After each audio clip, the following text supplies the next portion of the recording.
I ni wedi bod yn rhedeg Cylch Meithrin Hill Street yn y dre blwyddyn nesa'n 50 mlynedd.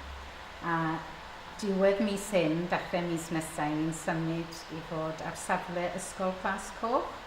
So fydd pres Hanfod Cymru ni wedi cael ni'n gwerthfawrogi a diolch yn fawr am y peth. Fel Gail di dweud, da ni'n symud i safle newydd, felly da ni'n defnyddio y pres i prynu pethau newydd.